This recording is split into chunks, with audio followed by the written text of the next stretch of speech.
What's up, everybody? It's your boy, the Italian Stallion, ready for another episode of Rebels with a Cause. You know what time it is, baby. It's Tuesday night, and that can only mean one thing. It's time for the cause, because that cause don't stop when the clock hits zero. Gonna have a great show tonight. Lots to talk about, man. I know I got to give some love to the chat box. I hope that everybody participates, and more importantly, always got to take care of that housekeeping business. We got a lot of shout outs and a lot of congratulations to give tonight. We're gonna talk some Rebels basketball, how they did in the Ville. I mean, it was really a true round robin of the three teams, and we did very well.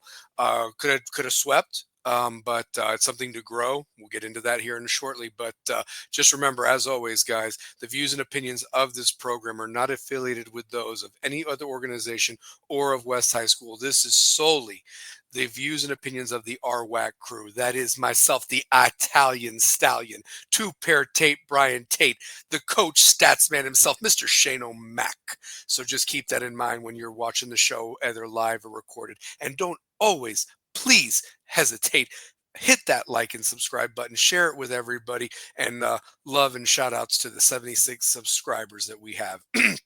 Hoping for 176 by this time next year.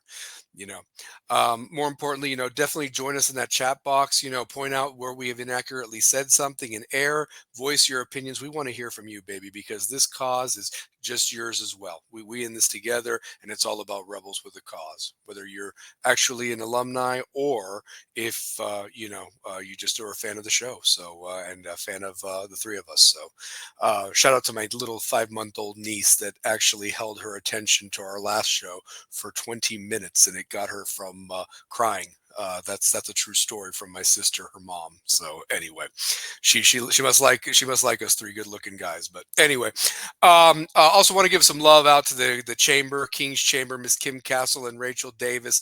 Tuesday through Saturday, 11 to 7, Sunday, 12 to 6. Go pay them a visit. They'll take care of you. You let them know that Rebels with a Cause sent you, and $20 off your entire bill.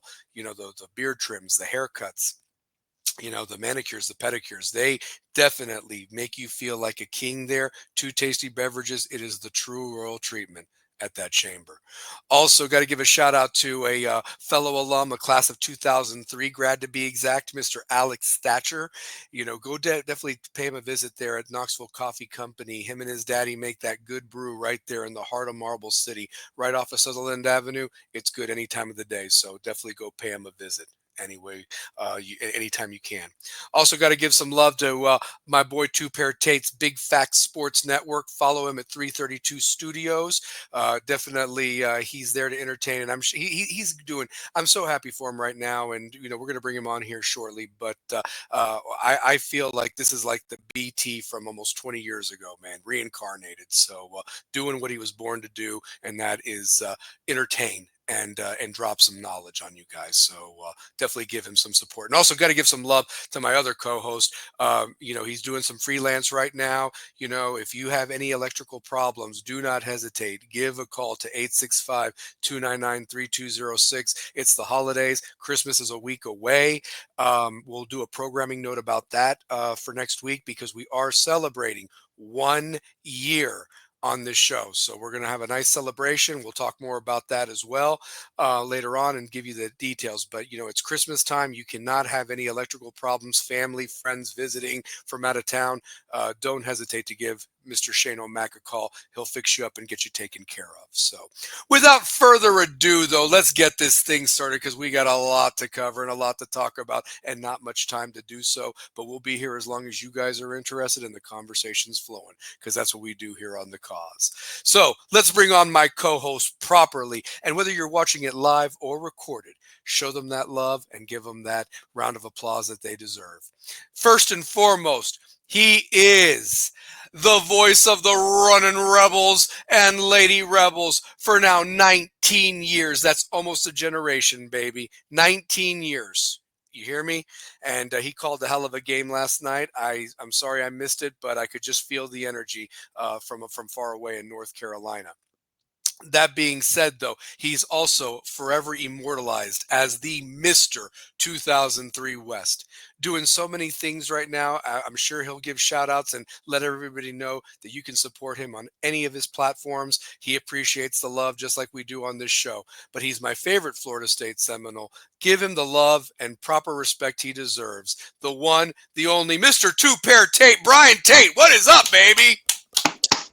What's up? What's up? What's up? What's up? What's up? What's up? What is up, man? How the Lady Vols doing right now? What's going They're up. on? They're up 10 with 9:07 to go. And they're on the Uh, road, right? Is that it looks like six, that's Memphis, right? Or 69-59 right now up against Memphis. Want to give a big shout out to one of my favorite coaches. He's over there at Putnam. My man Greg Kinzada. My man Coach Smooth, as I like to call him. You know what I'm saying? Give a big shout out to him. Throw the dubs up. Um, yeah, it was a tough one last night. It was a definitely tough game to lose. And I really like Coach Eggleston's calm, cool demeanor. But he said they know what they need to fix, and it's on them. Mhm. And you saw this week how they looked Friday night against Austin East. You saw the way they looked Saturday night, where they just played that gritty defense, not allowing a rhythm for Fulton. Mhm. Then they go into Bearden, and you have turnovers, you have bad inbound passes, you have missed free throws, you have fouls, you have turnovers, more turnovers, free throws missed. And I think the third game was the telltale sign. Like, if you can beat Austin East, Fulton, and Bearden in a week, you have made your stamp as the best team in the state. Can I also say this? You're missing one of the best players in the state, and you almost did it without him. So that just tells you where this team could possibly go once Mm-hmm. he gets healthy. And those are facts. You cannot Those are ignore that. facts. Yeah. Look, you roll with who you go with. But this team had injury problems last year that held them Mm-hmm. back to their full potential. And they fought weather. They fought a lot of adversity. And I am excited for round two. I know we got a lot of basketball before then, but hats off to Bearden what they did. Got the squad that we know we have and what they're capable of. I Mm-hmm. think West win by 10 points. If that's the best Bearden can give last Yeah. night, and West with all the turnovers, all the missed free throws, because I watched the game kind of on Huddle. It was available and so forth. Mm. And I couldn't hear, but I could definitely, watch what was going on. And I was a little disappointed in the crowd, BT. I'm not going to lie. For a Bearden Yeah. West game, that should have been standing room only. I get it; Yeah. it's a Tuesday Exactly. night, but damn, man, it's Bearden and West, and I remember we filled that gym back in the day. When it was Bearden versus West, no matter how bad West was, or anything like that. So yeah, I feel like what if that game was a Friday? definitely. No, and it should be played on a Friday. I mean, I know you I don't can't help think the you schedule. play. Yeah, The, I the don't think next you one's on play a Beard. Tuesday too. The You next don't. one's on a Tuesday. You don't So play Beard and West on Tuesdays. no, that's a That's Friday night. not. That is That a Friday night game No, you do the Blount because County games on Tuesday. I'm well, sorry. So yeah. and I wanna give big kudos to Mark Packer who was in the house, and I told Mark Packer that our goal with Rebels with a Cause is if we can get enough sponsorship to get it to where you've made football. It's like once you told me the numbers and the facts and figures, it can be done. And you need a game like Beard and West hmm on television on a hmm Friday night, Or a Fulton versus Austin East on a Fulton Friday night. Austin East. Catholic versus Webb. Exactly. Yes, Just yes, the those traditional games, matchups. Yes. traditional matchups. And even do it in a way of how Rivalry Thursday is a total production and everything. Like Friday Night Hoops can be something very intimate Yes. on IG, Facebook, StreamYard, Mm-hmm. Blue Diamond Media. Yep. Yep. You can make it like that in Friday Night Hoops. Five Star Preps sponsor some of this stuff. Mm-hmm. Yeah. Yeah. On three. Like the more sponsors you get to take up like at least $10,000 to $20,000 for us to have Friday Night Hoops.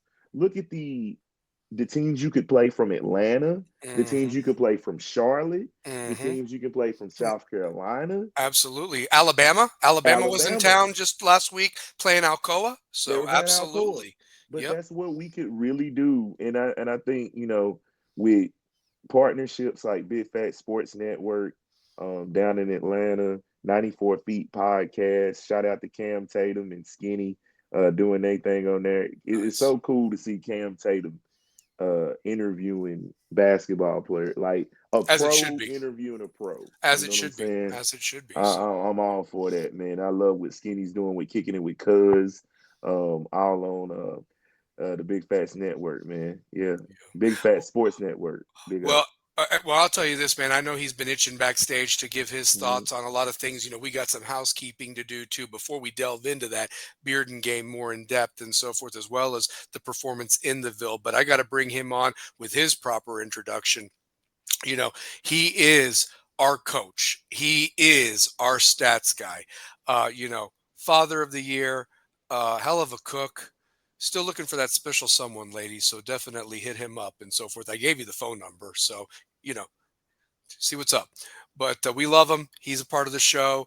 Glad to have him a part of it. Give him the proper respect and love that he deserves. The one, the only, Mr. Shane O'Mac, Shane McGee. What is up, baby? How you doing? What's up? What's up? What's up? What's good, Shane? So first things first.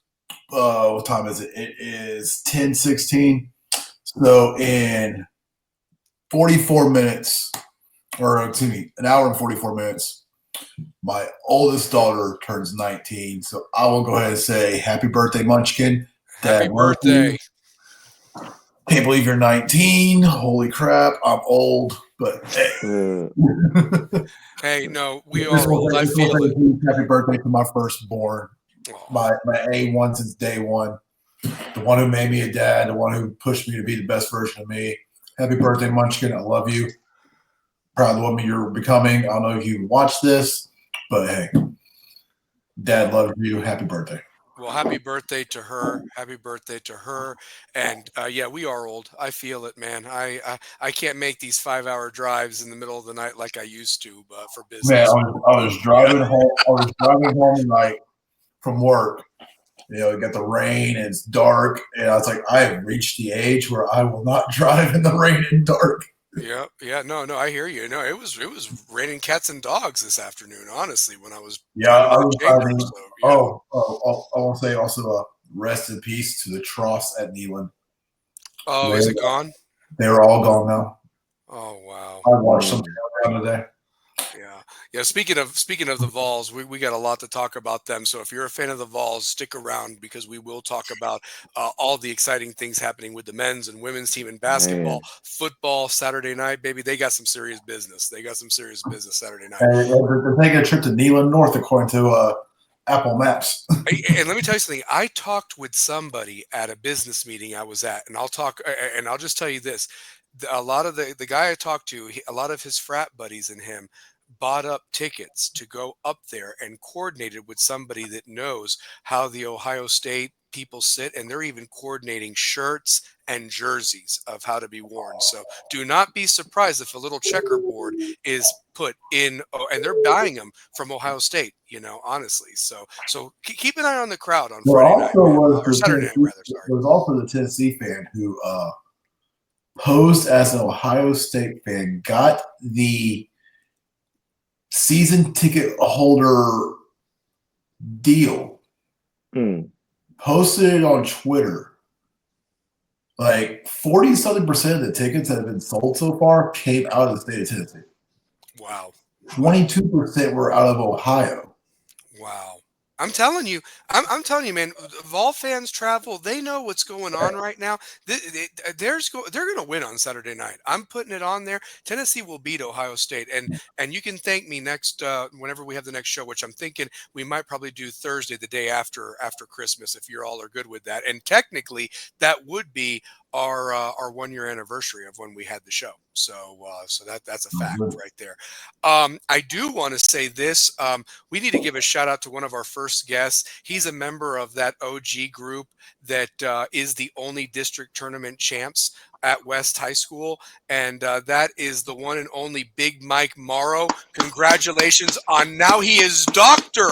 Big Mike Dr. Morrow. Morrow. Got that Dr. PhD Morrow. in special education. I know you worked your butt off for it. You talk about a rebel with a cause. That man right there, Dr. Big Mike Morrow now, honestly, and so forth. And I hope to see him and the rest of the OGs show up for that game.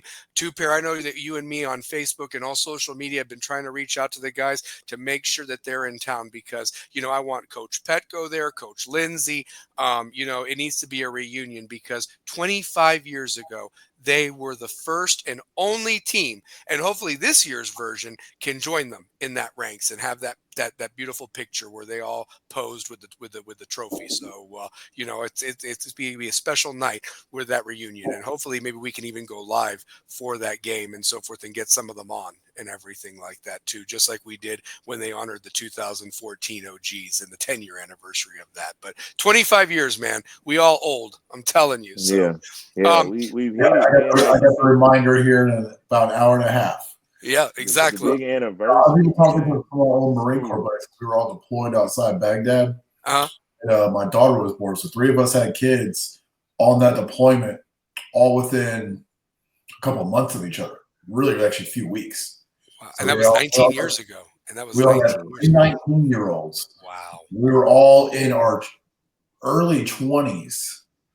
And it still feels like yesterday. And I'm also saying, it's like, holy crap, I've literally gone my daughter's entire lifetime since my second deployment. Wow. And I can still remember that deployment like it was yesterday. Yeah, time flies. Time flies, man. So, yeah. Got some more congratulations to hand out. How about our guy, Rod Ellerby, Region 2-5A Offensive Assistant Coach of the Year? I couldn't think of a guy more devoted, more loyal to West. He is West, and I am so happy for him to get that award, man. Love Rod Ellerby, dude. Love him. You know what? I don't think, Rod Ellerby gets really the credit he deserves. This award is it's a testament to his knowledge of player development and putting guys in the right place at the right time on that offensive end. But it's more so the characters that you see these young men have became under his leadership and his tutelage and his knowledge. Mm-hmm. You see these young men as, they're high character kids. They're well disciplined. They just do all the right things at the right time. And it's a testament to Coach Ellerby, man. He is a foundational piece to West. You can't think of any of those championships without saying his name. Because, he's a great offensive mind, man. Along with him and the Shavers, they have 3 rings. They have the 3 rings, and Lamar's staff and so forth came after that. But realistically, Scott and Morgan Shavers and Rod Ellerby are the holdovers from that 2014 group that have connected from past to present or what have you. Yeah. And they have 3 championship rings. And that's the sustainability of where this program has stayed in the conversation, whether we win those beautiful things behind me or we hang a banner for just even participating in the playoffs. You know what I mean? But shout out to Rod. And then of course, he was a guest on our show, gives us love all the time. Absolutely. I consider him a friend, honestly, and a wonderful human being and leader of young men. And I wouldn't want any other coach leading our program. And he deserved it think about the consistency of what he has lost in the last couple years, and had us a bad call away from probably winning a third one in a row, I to be think honest so. with you. I think And so. oh my God. And the coaching job he did, having to replace the key guys every year. Congrats to our guy, head coach Lamar Brown, coach of the year in Region 25A, baby. So well deserved, man. Man, Honestly. let me say this about Coach Brown. Like, he said something. It's not just all about state championships. Like, I thought that was really big. You know what I'm saying? That's Yep. really big for a guy who knows how to win state championships. Tells you it's not about state championships. It's about developing young men. Yep. You know what I'm saying? And like, he's the coach you run through a brick wall for. Absolutely. Like, he's the coach that if he asks me, if he says jump, I'm gonna ask him how high. Absolutely. Like, And that's the even type of in my coach. Like, position, yeah, I mean, Tuber, even in my position on support staff, I tell him, Coach, anything you need, you let me know. Whatever I can do to help. And, I consider him a friend, and I'm grateful for the opportunity that him and Scott Shavers gave me to be on the support staff. Honestly, anything that I can do, whether it's, trash from the stadium and so forth like that, to make that palace look beautiful. That's the thing right there. And you're right, man. And if I was blessed with a son, I'd want him to play for Lamar Brown. Honestly, that's a fact. So, but I just think the real cool thing is like how accepting of the alumni.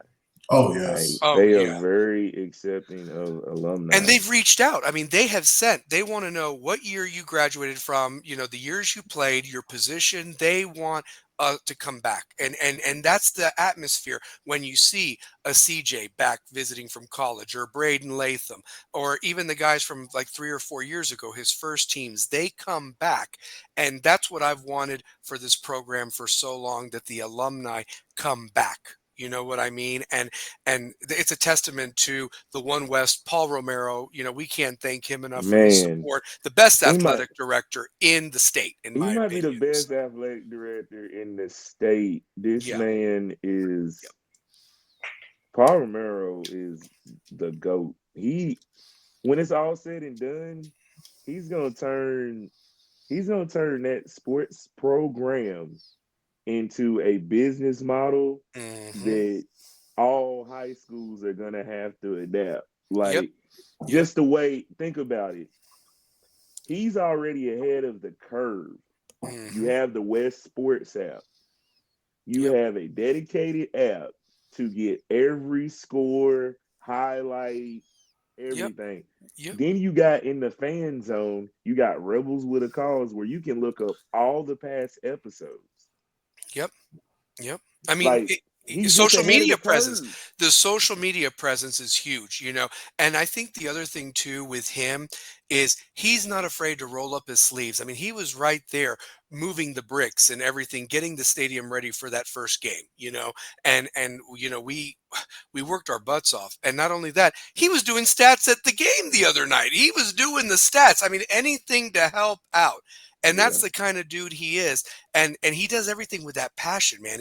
Even though he didn't graduate from West, he has been involved in some capacity as a teacher, as principal, as now athletic director, and so forth like that. I'm telling you, it's a He's the best. special guy. He and is the he's best, very man. passionate. He's a rebel with a cause, man. He definitely is. So, yeah, No, he's definitely. absolutely the best, man. Like, I can't say enough. Like, he's made the alumni, like, once you get the alumni, it's forever. It like, is forever, man. You pretty much, You're a rebel for life. You're a rebel You for are. life. You are. So think about it, Shane. When's the last time you were ever on West High Field till this year as a player? Last time I was on the field was as a coach. Oh shit! It would have been when my daughter played, and that's back when we did bowl games. So this is back before they had the middle school league. And That's what I'm saying. So it's been a minute. Look how long ago that was to where you were back on the field this year as you know what I'm saying, guy that actually played. You know what I mean? Like James, you know what I'm saying? Play like both y'all played, you know what I mean? I mean, the last time I was on the field was when I was broadcasting for Channel 8 with a camera in my arm, and so forth for highlights for Friday Night Hits or whatever the show was called at the time because it's changed. Outside of coaching, so as a West alumni and player, this has probably been somewhere between 8 to 10 years ago. Mm-hmm. They did an alumni night for football players. Only 3 people showed up. Oh, how sad. But it was like last minute stuff that they put together. Yeah. And it was me and some dudes from like the class of like the 60s or 70s. Wow. So, well, hopefully if we do that again with the organization now in place and with our voice, we can get more people that will definitely show up and make an appearance for sure. So absolutely. Like I've gone to games, but being on that field against the Sevier County game, being on the sideline, it took me back to 99 to 02. Absolutely. It's a pleasure. This is our second season, Two-Pair, covering West basketball, and it's just so nice to be greeted with so much love and respect when we come into the gym and they know who we are and everything our second like season that, doing football too. Yeah. I mean, it's going to be coming up with the second season of football too, so for sure. I mean, it's just special to be there, and we even had a conversation with the baseball coaches, and they want us to. They'll be on the show, and also invited us to do a game, over there and so forth like that too. So that was really fun to talk to them on Saturday. Rebels with a Cause baseball show. Yeah, I'd love to even do boys soccer if we can get the stars to align with that. Soccer, if MLS we can do it, edition. so be nice. I will hit up a track meet. You know what? A track meet would be nice because I'm sure there's some football guys that do track. So hey, all I'm saying, players who are watching, those players, we got to get our correspondence. Like we do. Hey, we're that putting is this something out there. We're putting this disclaimer out there. We really want to have a lot of the students participate in Rebels with a Cause, being correspondents, treated like ESPN. I've got the perfect solution to this. Possibly. Tennessee Promise. Kids have to do 8 hours of community service. Okay.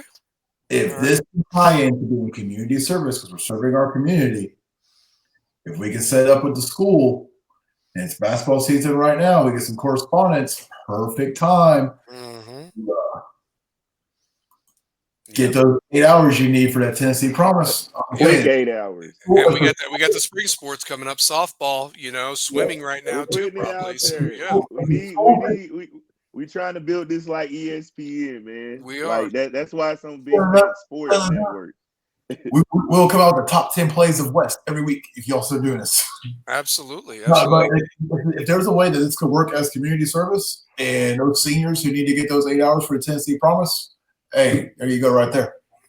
That's a great suggestion right there. Definitely need to throw that out there. Speaking of the alumni, Two-Pair, I want you to shout this out and so forth, because I didn't even know about this, but how special of a group of people that are behind this and so forth when it comes to the alumni. Go on ahead and give that shout out, because this is really special stuff. Yeah, thanks to the West High parents and faculty for the Alumni Foundation, Mrs. Martin, Shonda Jones, Gina Birch, Julie Strong, just phenomenal. The Key family, everybody that is in that Alumni Foundation, the Schulers. I was just trying to think of as many names as I could, so I didn't want to leave anyone out, because I thought that was so dope, which I did for the former players, that they gave them nice little gift baskets. Awesome. Right before Christmas. It was really dope. No, So that's so definitely awesome. And shout out again, to that them just on that one. shows that Yeah. one West community. That it's all about the W, baby. That's that one West community more than anything. And Mm-hmm. definitely, want to give a shout out to this guy, Mr. Kerry Rivas. Great show so far tonight. Glad I finally have a chance to watch and listen to the best podcasts on the air. Brother, I've kept you in my prayers. I hope that the health issues are behind you and you're back to normal. We love you, big guy. And I hope that the holidays are treating you very well, my friend. And thank you for the love and support all the time on the show, man. Honestly, and your text messages, and just know that we're always thinking of you and praying for you, brother. So hope the health issues are behind you for sure. So, but yeah, chat box, get out there. Let us know what you think and everything like that. But definitely want to give a shout out to everyone involved with this. And it just is the one West that we all preach. And again, it's not just a slogan. It's a way of life. It's a rebel with a cause type of thing. You just wouldn't understand if you ain't a part of it. So that being said, let's talk about what happened last night.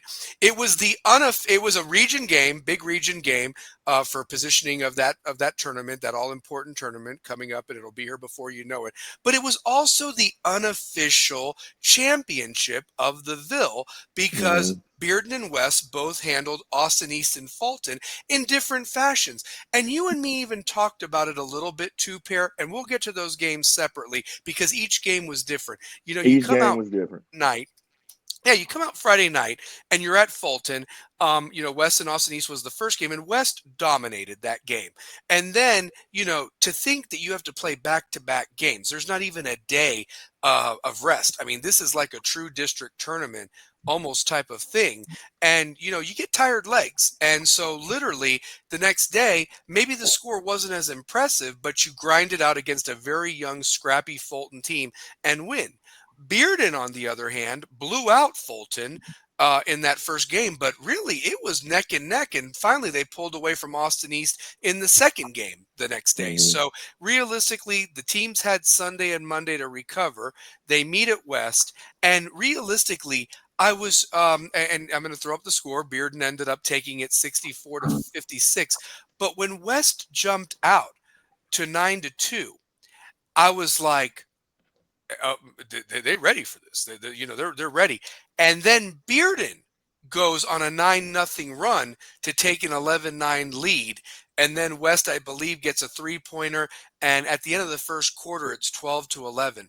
But to pair one thing, and Shane, if you want to chime in on this too, because this is something that has concerned me in all of the games that we have played, whether we've won or lost. The first quarter seems to be West's in every game that they've played. But the second quarter, there has been a drop off with the intensity.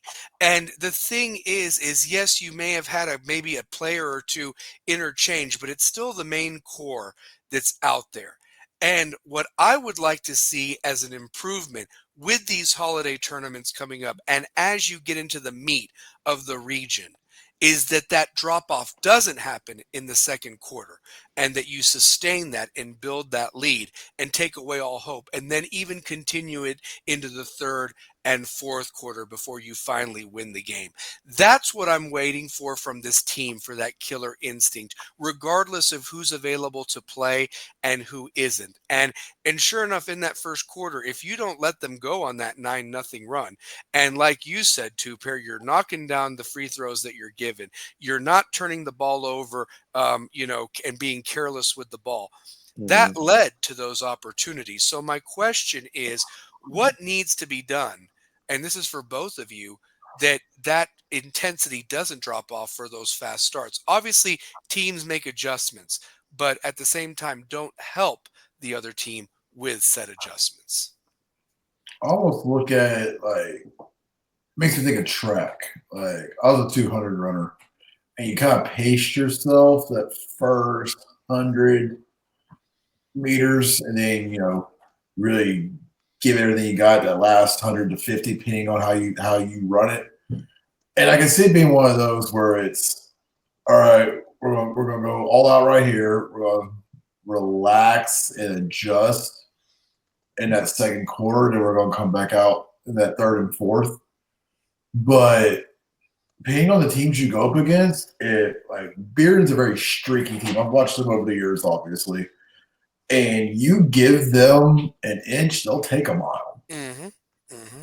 And that's how they're designed to play. They don't have the big dominant big guys like they've had before, but they've got shooters. Mm-hmm. They've got guys that can drive. So you give them that. You give a team like Bearden that opportunity to where they can play their game. They're going to take advantage of it really quick. Shout out to 332 Studios and my guy Mark Machado for showing some love. Honestly, showing some love. So yeah. And I'm friends with Coach Parrott. I've known him forever. Coach's son, Drew. So like I know how he plays, and I've been there for state championship games and all that stuff. So yeah, you have a guy who's won a ball, and has played with a couple. You got to be balls to the wall the whole time. Yeah. So. Two pair. One thing I also noticed from last night, it seemed that every time West like cut into that lead, they would either, there'd be a foul call or something that they just couldn't take advantage. And it seemed like they could not get over that hump to tie and take the lead back. And they were playing from behind the rest of the game. And granted, you're missing a key player, but at the same time, you were your own worst enemy, as you mentioned at the beginning of the show, without making those free throws as well as turning the ball over. And like Shane said, you can't do that against a team like Bearden that's very well disciplined. I mean, that's just my opinion. Yeah, you can't. And I gotta say, Coach Parrott, man, he has those guys playing well. I mean, that coaching staff is really, really good. He's got one of the great former players that played at Oak Ridge on some tough teams back in the day. You know what I'm saying? Like they got a great coaching staff. They do. One thing I will say is Nordine is the truth. Mm-hmm. And I think if you have Reese Clark, that could have been neutralized a little bit. I think that can be a little neutralized a little bit. You Yep. know what I'm saying? Like, And, I think you in that game that. contain a kid like what's his name, Justin Nordine. Yeah. That kid is a phenomenal shooter. Phenomenal. I mean, I remember watching that kid in middle school because he's supposed to be my daughter's class, and he reclassified. Okay. Yeah. Gotcha. Well, and we saw it last year. We saw glimpses, and it looks like he's taken that next step that we as opponents were afraid of. Great for him, but we saw it in flashes in those 3 games last year, and this year it seems like he really has put it together. A lot of those kids have. I mean, and that's a tribute to their coaching staff, honestly. I mean shout out to Coach Parrott. He's put some kids in some D1 schools. They may transfer after they got on campus after a year in the program, but he's put kids into D1 programs. So, oh yeah, he knows what he's doing, and you got to bring your A game when you play beer, no matter what it is. Absolutely. Shout out to that chat box. Keep it going, baby. Keep it going. You post something, we're putting it up there. So, yeah, for sure. Yeah, that's the other thing too that I was a little concerned with, with the game because, realistically, you look at the magnitude of the games that happened at the Ville too. You're already kind of shorthanded, but truth be told, I almost felt that I was worried about the legs. I really was because that's a lot of intense basketball over a 5-day period, even with the rest of Sunday and Monday. Plus, it's a rivalry game. It was at West. It could have easily been at Beard, and it's just how the schedule fell this year. But, like you said, too, Pierre, it's a real shame that game was played last night as opposed to this Friday night. How hot would that be on a Friday night coming up? You know what I mean? But, Mark Packer said, he's always thought about having he's always thought about having a Friday night like hoops, but in order for him to do that, it would it would have to be a thing of where the sponsorship level is that of what the sponsorship level for Rivalry Thursday is. And they got some big sponsors. They do. And man, Law Rivalry firms, yeah, and yeah, I mean, it's crazy. The And only I told game, Mark Packer it can be built though. I really think if you get the marquee games that people are going to be at, and it's only going to be Fridays, so it doesn't need to be the full on production mhm. that you have with Rivalry Thursday. the only game that I can think of where you're going to get the packed house is a Bearden Farragut, because I've been to so many of those games. And if you're not there by the time the girls' game is starting, you have nowhere to sit. Yeah, no, that's a fact. No, that's absolute facts. So Like yes. I've been to games where like my daughter's like, Dad, like when she was on the cheer team, I was like, all right, like she would ride with one of her friends, like, if you're gonna be at this game, you need to be here now. Mm-hmm. Mm-hmm. And even then, I'm looking for a seat. Like there's times I've had to walk all the way up to they got the double decker stands, like all the schools do, like we do, and Bearden does, and like it is packed. Like, Yep. there's nowhere. It is rowdy and it is hot. Now, there's one year we went to a game. It was snowing outside because of how hot it was in the gym. I walked out in a t-shirt. Mm-hmm. Yeah, and it probably felt good. I mean, And I may have almost forgot that I had my son that night. Got in the car. And just left him. My daughter was like, "We're missing something." I was like, "What are we missing?" Oh shit, Keegan. Yeah. Well, let me just show you this. You've got the 332 Studios given some matchups. Off the top of my head, how could we forget Alcoa versus Maryville? It's just as intense in basketball as it is in football. That would get asses in seats. Alcoa versus You could have Alcoa. Maryville. You could have Alcoa Yeah. against. Here, I got one for you guys. I got Alcoa against Austin East, baby. That was an intense game last year. Alcoa versus Fulton. I mean, Alcoa versus West was a hell of a game last year, where it was standing room only. You even had Austin East and Fulton players and fans there to kind of scout both teams because they were both on the schedule. Of what to face. So, I mean, and here's the other thing too. I know football schedules are made in advance, but basketball, other than your district games, you can kind of play a little bit with basketball if the coaches agree, the ADs, and the timing is right, the date and everything like that, who's home, who's away.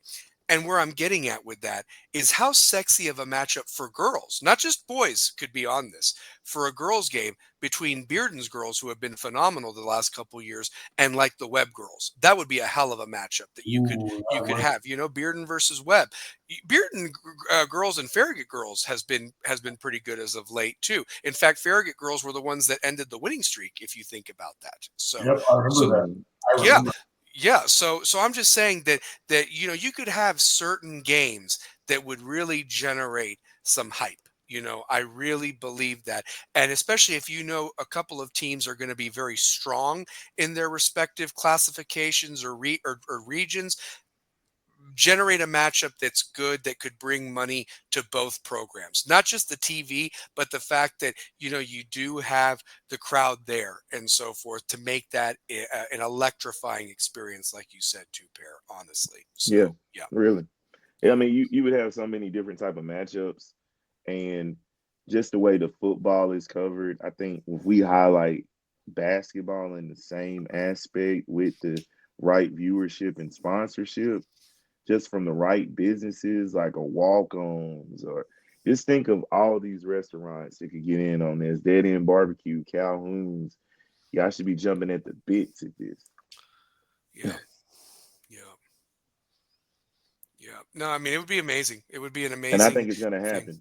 Yeah, I think so too. And we should definitely, push for it and so forth. The other thing too, speaking about The Ville. I wasn't there, unfortunately, on the Friday night at Fulton. I had to work, but I was definitely there. Bless you.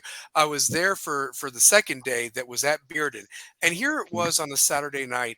And two pair. I think I sent you and Shane the what's it called, the picture, and here it was 8 minutes before literally the jump ball. Both teams are warming up. There's nobody there. And and here's the thing, it wasn't like an astronomical amount of money to get in. They charged me $8 for both games. I mean, what can you, for at least 3 hours of entertainment, get $8, and for Yeah, that's for pretty very good. talented, very well coached, competitive teams, vying for that title of King of the Ville, you know what I mean, and so forth. And I hope they do it next year. I really do. I hope that these four teams find a way to do this round robin thing, because and again, I think, as it got closer to the 7:30 game, more people did file in, but it was like, you missed a hell of a game between Fulton and West. I mean, you really did. I know it wasn't last year's Fulton team, but that Fulton team next year, if they keep progressing, and Coach Wright, he always does a good job with that group and everything. Hmm. Whenever he gets, they're a scrappy bunch, and They are. they'll be They in the are. conversation next year if they ain't already this year. I mean, they'll get Yeah. better by the end of the year. But when you lose like phenomenal generational type talents like the Kimber twins, I Hmm. mean, Hmm. like that's come on. I mean, they were dominant, and they're showing out in college as freshmen right now too. So I mean, But I do like the Smith kid. yeah, oh You know yeah, what I'm saying? yeah. No, he knows what's up. So yeah, I do like what they have. They're very young, and Jody is one of the, what I'm saying, one of the best. He is one of the best coaches. I mean, you can call him the Coach K, the Jim Calhoun. oh yeah, without a He doubt. shows you how to win, and he's one of the best coaches to have ever coached any Hmm. type of basketball. Like when it comes to Jody Wright, there's not too many that I can name better. Yeah, and And the other thing too, he works the officials too, but not like how Jawan does it, because Jawan's talking to you or whatever, like he's talking to me though. he's You know talking to you and what? say, you got to be coaching a game. What are you Why doing over why there? is it So, why is it that they talk to the guy that is juicing the game for my team? that's right. That's As a right. public address announcer, I am making you feel a part of the game.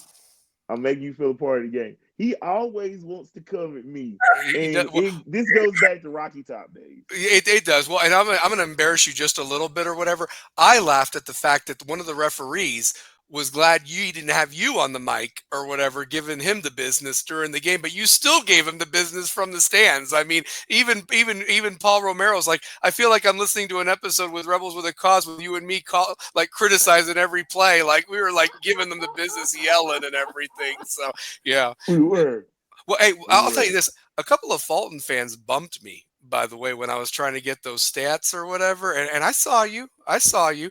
And it's okay. It's all with love. Trust me. I'm Oh still a man, beast, by the way, and I don't move that easily. hey So I man, like the yeah. bump. See, Trust me. So, oh man, but you know what? Like we still won. that game. Um, can we go back to the first game real quick? Yeah, the Bearden one or the West game? Or the Austin Uh, East game? Austin East game. Yeah, no, Austin let's go East there. game. So that one was the Friday night game that I missed that you So were telling yeah, me about. So, yeah.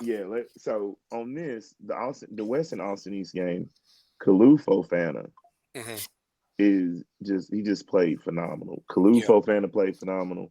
Birch played phenomenal. I got there late, but I saw the replay, so I was able to rewatch the game. Well, while you talk, I've got the Mm, stats. I got their stats for that game. Hold on one okay, second. So, yeah, keep talking though. Hold on one moment. So while but I look that up. I want to say like Birch played a well balanced game. Kalu off the bench.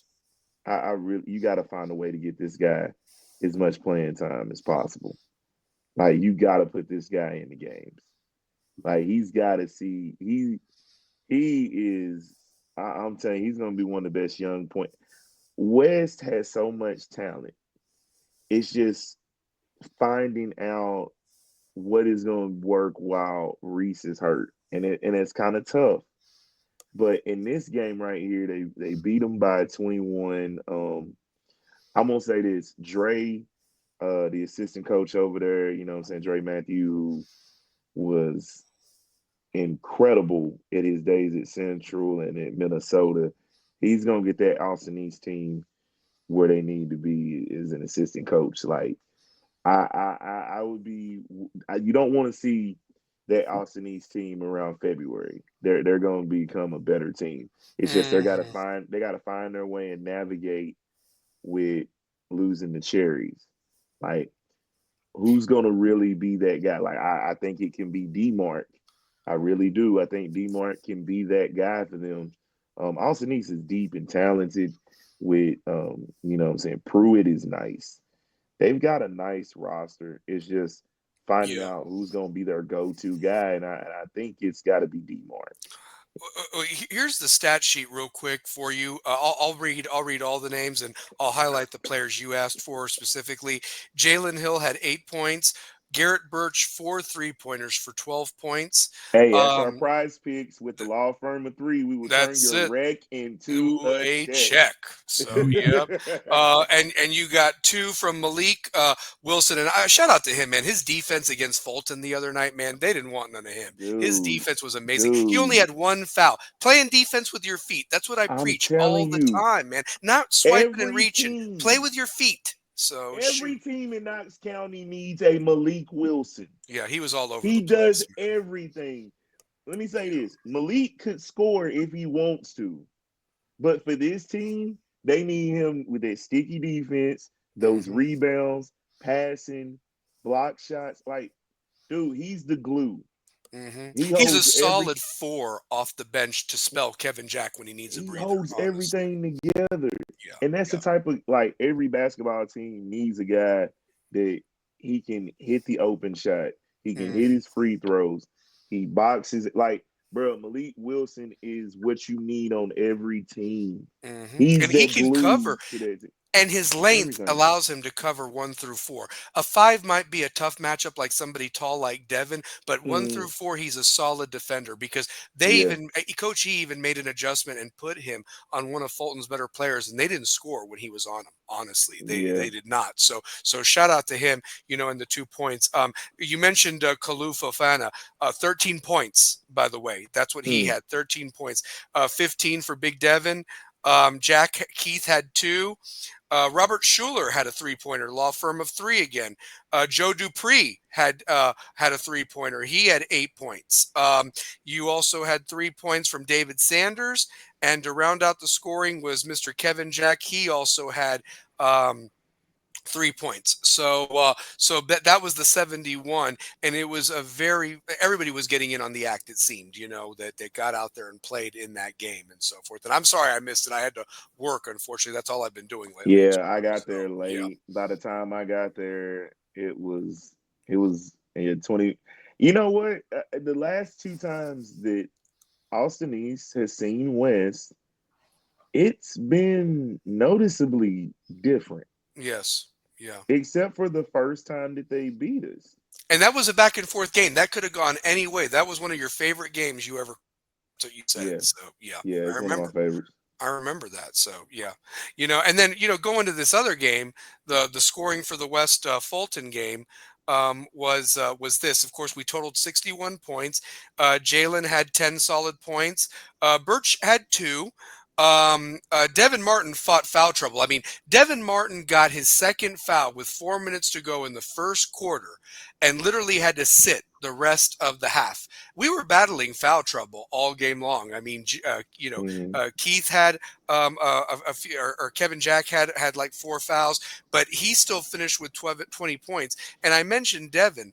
Devin finished with 19, not even barely playing the second quarter and like a half of a first quarter, and still managed to get 19 points. That's what a special player Devin Martin is when he is engaged in touching the ball and doing his thing.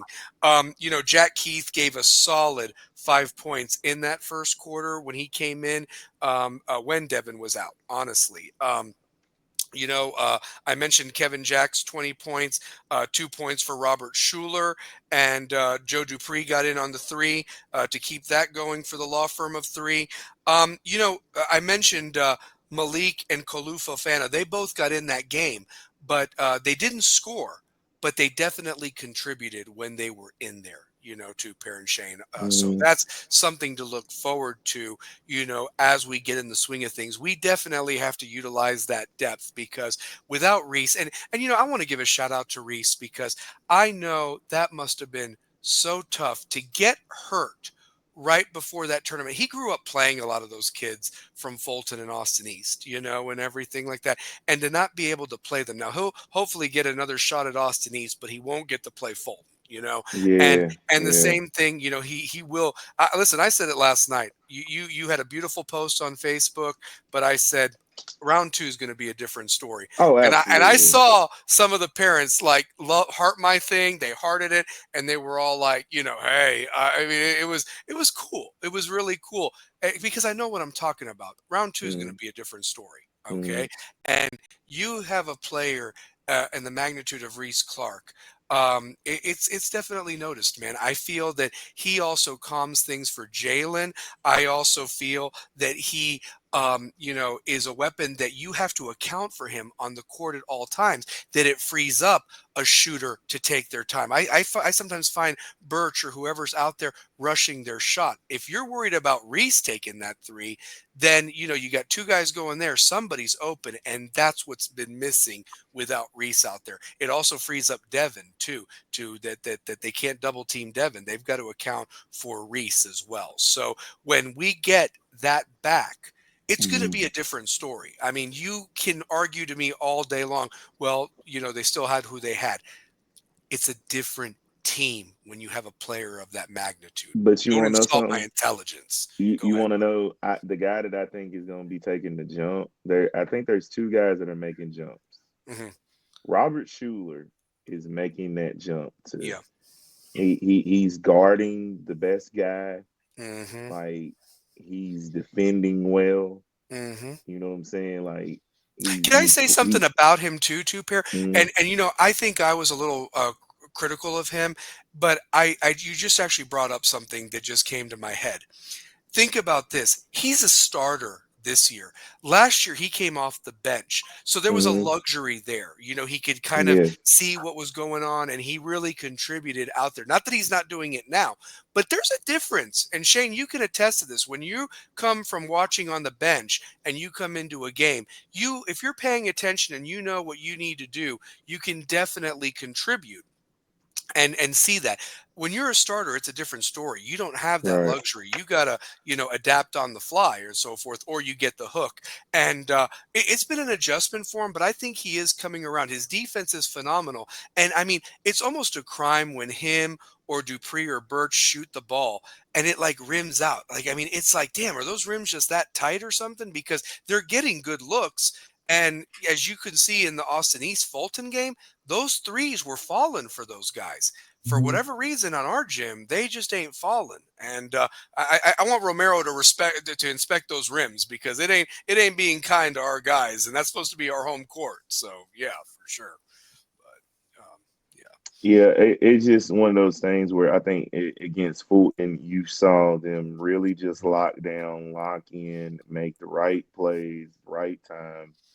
I really thought that the day one was probably the best they looked. Hmm. Day two was the gritty game. That was kind of like a game that they had against Sevier County, but Fulton is young.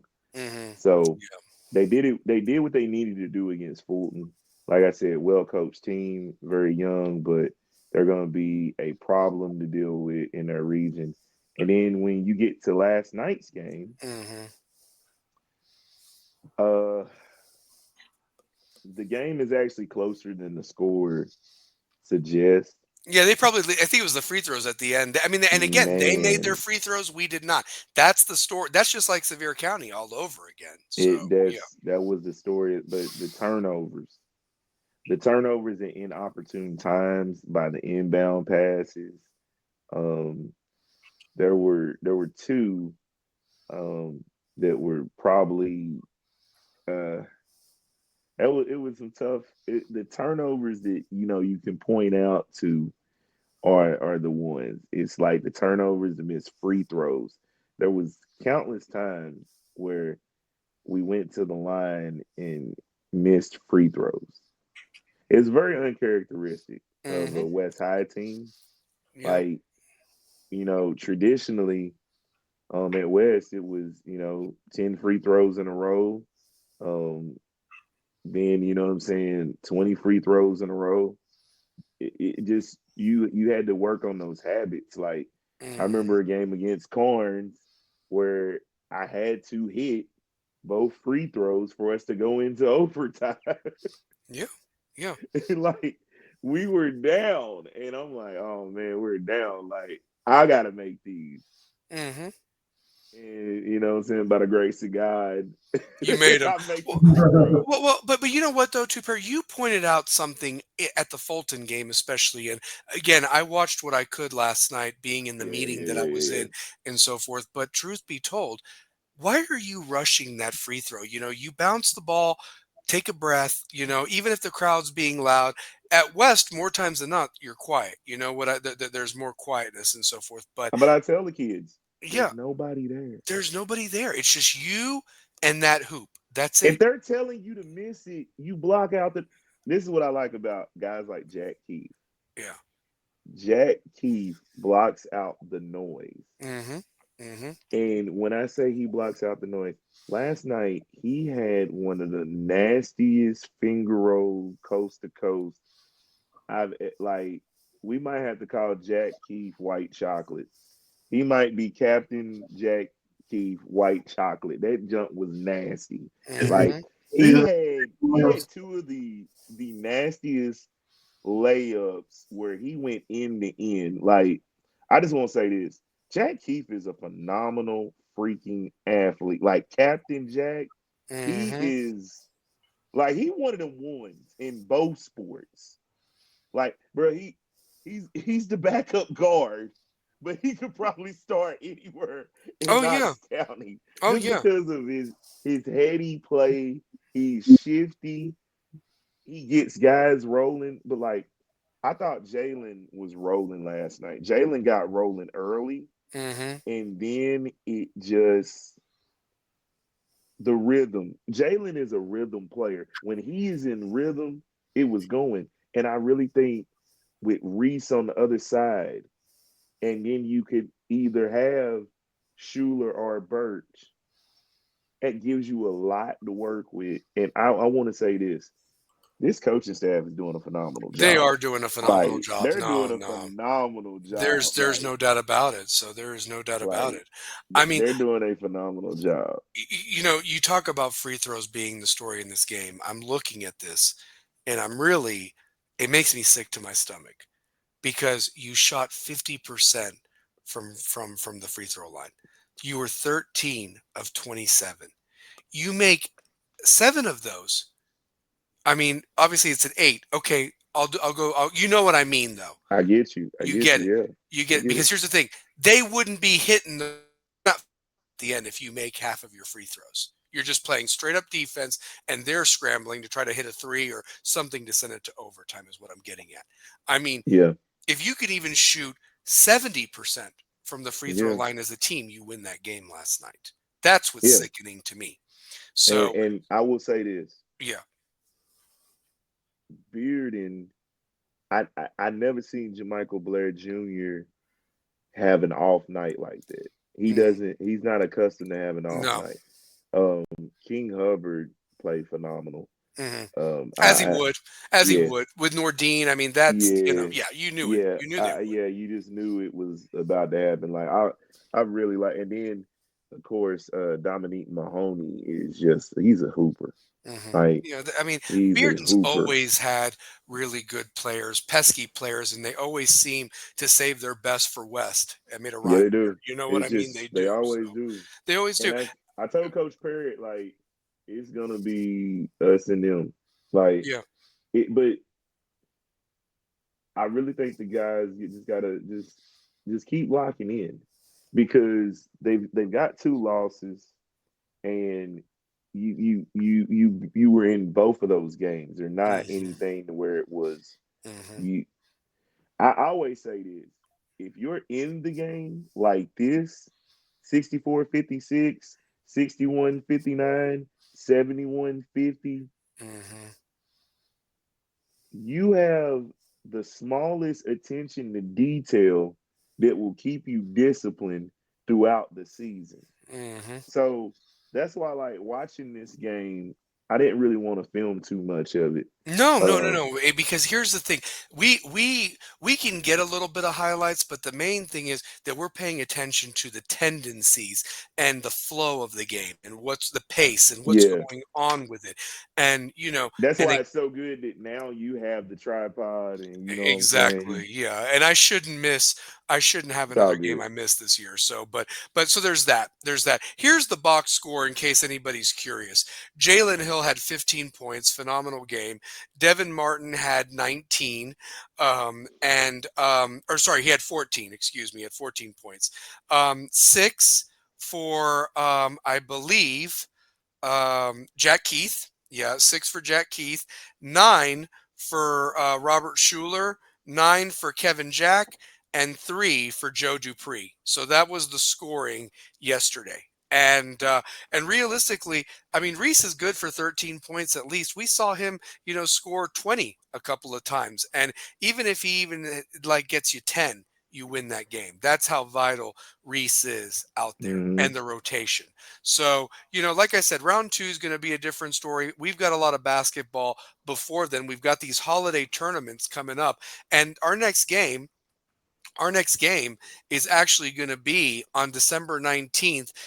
In the first day of that tournament, we're playing Tennessee Heat, which I guess is a travel team. Is that who they are? I don't know anything about them, two pairs. So, but that is who we drew in this tournament. It's a 3-day tournament being held the 19th, 20th, and 21st.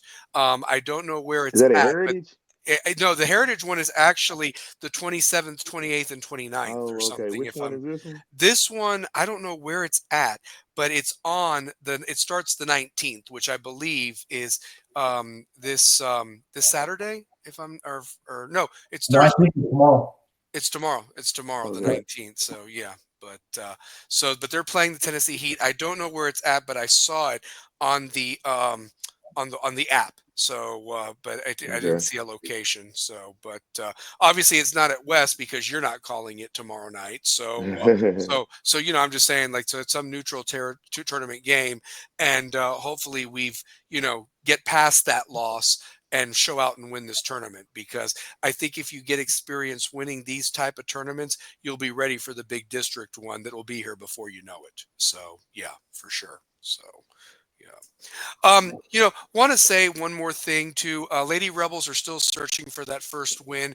They went up against a buzzsaw of a Bearden team that is just a powerhouse, and that's something that I think, give Coach Graves a little bit of time, he'll Oh get man, yeah. Bearden there too. Because let me tell you something, in the 90s. Under Richard Cowan, Bearden's Lady Bulldogs were amazing. They had Jennifer Simpson. They had some great Oh, players. Jennifer Simpson. Yeah, Oh, they had she was yeah, incredible. yeah, no, they had some good players back in the day. And those Bearden teams always went up against Oak Ridge's girls and would fall short, And then Bearden's program, after Cowan retired and went to CAK, their program took a little bit of a dive, but Yeah, a little they bit. made the Yeah. right hires, and they were practically, what, state champions slash national champions, and didn't lose a game, and they were looking well on their way, and Farragut put together a Herculean effort that knocked them out, and so forth. But I say all that look at where their girls program is right now in both soccer and in basketball. That's what, with an athletic director like Romero and the coaches he's hired to be in that position, give us 5 years and we'll be that type of program, Yeah. honestly. I So think so I believe too. that. So I do I too. really I do. really You, do, you get because the girls. You get the girls that fit your system. Hmm. You don't have those coming in because he came from Beard Middle, right? Yeah, he came from Bearden Middle. Yep. So you're going to get the girls that you have in there, and you start building the program up, and you're going to get more and more talent. I mean, Hmm. I want to say this. Yeah. Ashlyn Stewart, Jemiah Williams. Like, I want you guys to continue to keep shooting the ball. Yep. You know what I'm saying? And then like I think Lizzie Johnson, she's not fully healthy with the ankle, or you know what I'm Oh, saying? it's like I said, I wasn't at the game unfortunately yesterday, but that one last week, it was like a mash unit. I hate to say it. Like, I mean, it's Yeah, definitely, and they don't have the depth yet that other teams do. You know, like, I yeah. mean, And they're there's some teams learning. that then Like, they're learning. Yes, and the thing absolutely. is, one thing I will say, you got to give credit to Cody, because he's having to rebuild a culture. He's Hmm. having to rebuild conditions and tendencies, and you want a Mike Asia Jackson to keep shooting the ball. Like, yeah, keep shooting the ball. We want you to be able to, you know what I'm saying, break this press break. We Hmm. like Charlie Freeman is one of the toughest competitors of young women I've seen on the court. Like, Hmm. they're working hard, and the thing is, they're putting in effort. Like, Malia Queener is getting better in her post movement. Hmm. It's gonna just take a lot of time for them to get that first win, and they're building a program. We They are. gotta we gotta crawl before we walk. Absolutely, and you know, like I said, I didn't see last night's game, but you know, thinking back to the Sevier County game last week, just the hustle by a Paisley Scott too out there as well. You know, just like not giving up even if you're down by a big margin, and hustling and playing defense. You know, it's going to take time. And perfect analogy, you got to crawl before you walk, and we'll get there. I mean, we'll totally get there. The other thing too is look at that schedule. I mean, Bearden. Farragut, Maryville. It's a bloodbath of a region. I mean, I Crazy. hate to keep being stereotypical with that.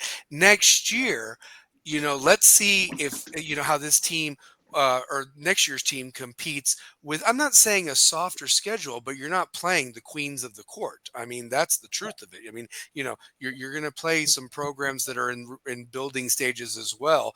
And, you know, maybe you're that ahead of the game with who you've just hired and what he's instilling into the program. So I like what I see, and I'll tell you this: it's definitely enjoyable and watchable to watch, and they still look like they're having fun and believe in the system, despite having to go up against one of the toughest schedules, you know, in the area and so forth.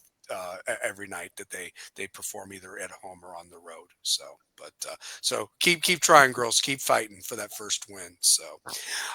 Moving on, guys. We got some business Saturday night in the shoe. The playoffs begin Friday night technically, but there's going to be 3 games on Saturday, one on Friday. I mean, what? Obviously, we're excited about the vested interest we have of Tennessee at Ohio State, and I want that chat box to definitely contribute. What's your predictions? Who do you think's going to win this game? But truth be told, guys, I could be wrong, and I'll apologize on next week's show when we have it. But I mean this when I say this from the bottom of my heart, guys. I think we go in the shoe and we beat that ass. I really believe that. I don't think that's a team that already has players defecting. And for the most part, most of Tennessee guys are all locked in. And that's another thing that bothers me, guys. I mean, and I'm going to let you Oh all yeah, like just, yeah, yeah. yeah. No, say it. Why are you're locked into the playoffs? You have teams that got left out, and we've got players in the transfer portal from these playoff teams. What the hell is going on? I get sitting out a bowl game and you're worried about your draft stock, but your transfer, I mean, you could win a freaking ring even if you're not contributing. What the hell is this, guys? I This know. is absurd I just talk. saw where one of Tennessee's cornerbacks, Jordan Matthews, transferred and signed with Vanderbilt. Like, is the competition that deep where you know you're not going to freaking make the field anymore? Like, I mean, I love the NIL and the transfer portal for guys who like, you know, you need your time to shine, but man, you're in contention for a natty. Yeah. Yeah. It's like Like, that Georgia cornerback. They even have a bye week, and that Georgia cornerback is going. I forget where he transferred to, but somebody paid some buku bucks for him. Honestly, so yeah. And did anybody see what Oklahoma paid for John Mateer over at Washington State? uh, $3 million NIL deal. by the way. $3 million. So they're hoping that they've got a new Cam Ward, even though he's not Cam Ward, but a Washington State quarterback for the second straight year is the king of the NIL money when it comes to quarterback, and he's actually making $5 million more than because Cam Ward's deal was for $2.5 million, if I'm not mistaken, with Miami. So Oklahoma's paying $3 million for John Mateer. So yeah, if y'all see me out at every single football field with my son, making him run routes and pitch footballs and ask questions, I'm trying to secure the bag at this point. I mean, shoot. I mean, can you imagine? That needs a new truck. Yeah, I mean, there's some stupid money being thrown around, and again, it's the playoffs. And how could you be wanting to leave before the playoff game? I mean, if you've been eliminated, fine. But God, the only ones I can see like you're leaving, and I think the portal shouldn't even open until after bowl season. But like, if you like were buried on the depth chart, you had no significant playing time. I get it, but if you're a key contributor, like, come on, like, yeah. I miss the days of loyalty. Like, I love the NIL. Players should always get paid, but the portal's getting crazy, and there needs to be some changes. There really does. There really does. Portal should not be open until after the entire last national championship game. January 21st, that would be officially. January 21st, it's a Tuesday. Make that the day. Make that the day. I mean, signing day used to be on a Tuesday. So. Yeah. Well, you know, the other thing, too, if you think about that, and you guys have a point with that, is that you still have enough time to transfer and get into the into a program. Most second semesters don't really start till that last week of January anyway, after the Martin Luther King holiday. And you still have time to work out, lift weights. You probably have a private trainer anyway at that point. And spring ball don't start for teams till March. So, you know, what's the harm in delaying it a month, honestly? You know what I mean? Type of a thing. So, yeah. I mean, hell, you could even do it the first week of January or whatever, and realistically, that would probably leave, maybe 4 teams left, the Final Four in football, technically, and you know that no one's going to leave just yet because they're all invested in, or they should be, but I'm just saying that it should really definitely wait till after the majority of the bowl games are played at that point, so, because it's the Wild Wild West right now. It really is. It's crazy, so, yeah. You know, but you know, I wanted to give Carrie's prediction, and anybody else that's, you know, definitely throw it out there. I've got Tennessee 28, Ohio State 17. I like it, Carrie. I do. And you know, some people are pointing to the weather it could be a factor. You know, but here's the truth of it, guys. That Ohio State Michigan game, I watched a lot of it. I was going back and forth between that game and Tennessee Vanderbilt, and I just think that Michigan kept it so vanilla and was able to run the ball on Ohio State. And I think if Tennessee can run the ball on Ohio State and control the clock, that might get Ohio State's offense into a desperation mode where they're maybe turning the ball over. I don't think that much of Will Howard. I mean, you know, in the 2 biggest games that Ohio State's had, and you could even technically throw that Penn State game in there as well, even though they won by the skin of their teeth in Happy Valley, Will Howard has made some very questionable calls for the NIL money they're paying him and for being a 5th-year senior. And he's not a heady player. And if Tennessee can get in his head and he starts throwing interceptions or does buffoonery out there, I think that and Tennessee, you know, controls the ball like you know, basically doesn't have the stupid turnovers and doesn't get any dumb penalties. I think Tennessee wins this by a very good margin, you know, 10 to 14 points, easily a comfortable win from start to finish if they do those things. What do you all think about your feel for the game this week? I think Tennessee's run game dominates. I think our defense dominates. I'm taking us by 17 plus. I really think if the running game if we get out into the tempo early, I just don't see us losing to Ohio State. I really don't. Our fans are crazy. You're about to turn I mean, I saw it. They said it on Apple. It was on Apple Maps today that they labeled it Neyland North. Mm-hmm. There is about to be a sea of orange invade Columbus, Ohio, and they are about to witness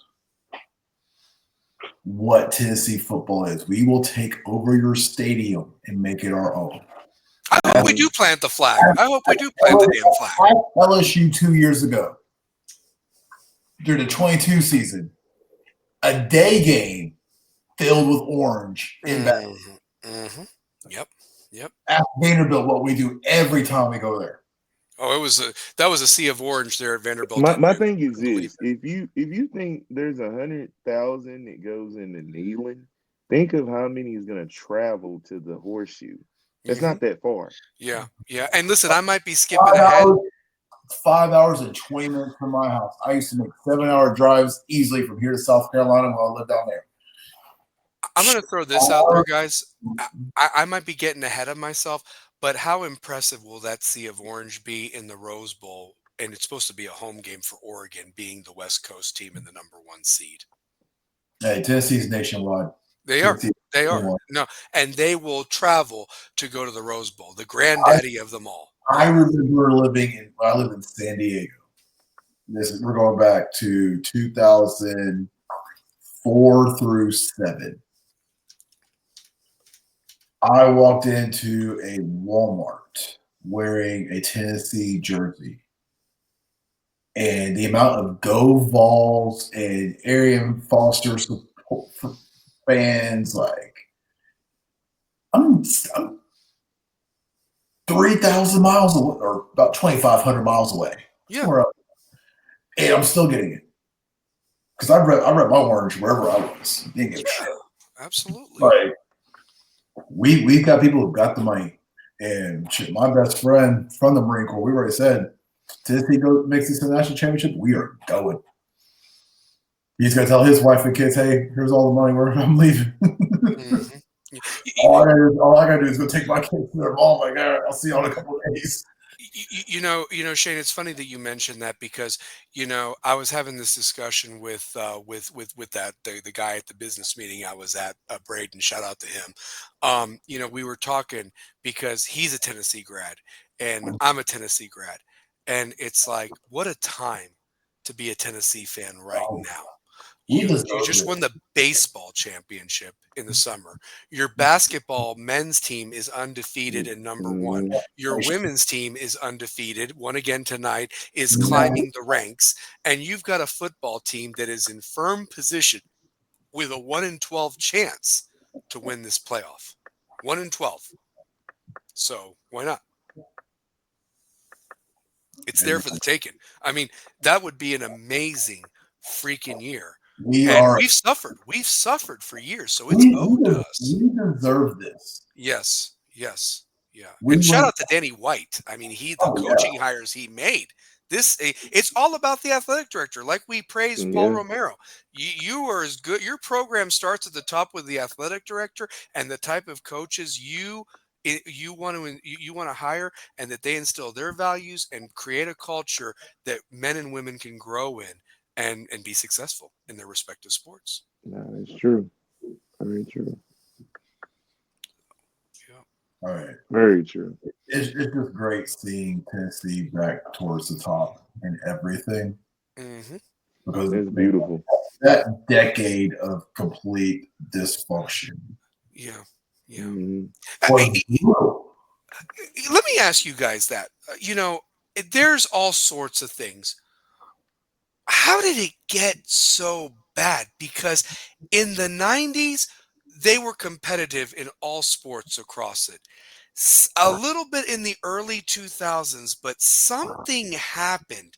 And you can't tell me the donors or, I know people kind of move on, but my God, it was just unbelievable. I'll tell you exactly who it was. We don't have his gas stations around here that much anymore. Yeah. I mean, after Mike Hamilton left, and we got freaking what was his name, Dave Hart and Jimmy Cheeks running the school. No. Jimmy Cheeks should have been called Ash Cheeks, so he sucked. Man. I mean, but shit, Fulmer hired Jeremy Pruitt. That one is still a mystery right there. Honestly, that hurt. As much as I love Fulmer, I really think that hurt his legacy here. Mm-hmm. Yeah, I mean, because realistically, I don't know. I don't know why there were. I forget who the other candidates were, and it's not important. I guess my point is that it is shown that just because they come from Alabama doesn't mean that they actually succeed. You know what I mean? They were assistants for a reason, honestly. And I knew that Pruitt wasn't the guy in that first Florida game that he coached, and he's kicking the whiteboard. And yet, Florida just had hired Dan Mullen himself, and everything like that. And Dan Mullen obviously had been established over at Mississippi State and was offensive coordinator under Urban Meyer. But the difference of who was the experienced coach and who was that. And I know you get frustrated with your team, but you don't kick the damn whiteboard and break it or whatever. And then that was really shown over and over throughout that broadcast, and really totally ignored the fact that Florida won again that game. But still, that was what was highlighted. It's hard. You can't just go from a coordinator. I mean, sometimes you can. A coordinator to a head coach at not considered a Power 4 school, because we don't have the 5 big conferences. We don't have the 5 anymore. Yeah, it's Power 4. You need to go be a head coach somewhere. Not necessarily like maybe a lower tier D1 school, but you don't just jump from coordinator to I'm handing you the reins to one of the most popular brands in football. Because the Power, even though we had that horrible decade, the Power team. Yeah, well, and look at the fans. I mean, the fans still showed up for the most part. I mean, they were dying for a winner, in any sport. And it's like you give them a reason to go somewhere, they'll show up. And look no further than Neal and North, and that's going to show Saturday. I will say this, Shane, can you pull up the 4 playoff games starting with Friday? Because I'd like to pick them. I'd like the 4 of us to pick them and just to see what we think will happen, at least this first round. We'll worry about the next round later, but yeah. Friday, 8 o'clock. We've got number 10, Indiana at number 7, Notre Dame on ABC and ESPN. I might be stupid for saying this, but nah. I like Indiana to upset Notre Dame. I don't think Notre Dame has played that tough of a schedule. I know they've got the home field advantage, but I really like Cincinnati, their coach over at Indiana, what he has done this year. And you give him 2 weeks to prepare for Notre Dame as opposed to just a week that he's had before the other games.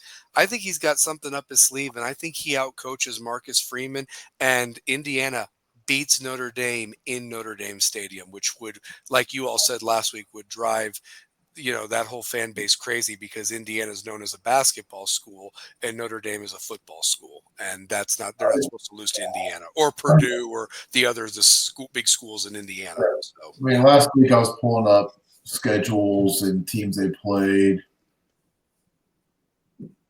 Until Notre Dame joins the conference and plays a legitimate conference schedule, stop ranking them where they are. Yeah. I want to see Indiana win. I don't think an independent school should even be they should have been lower in the seating.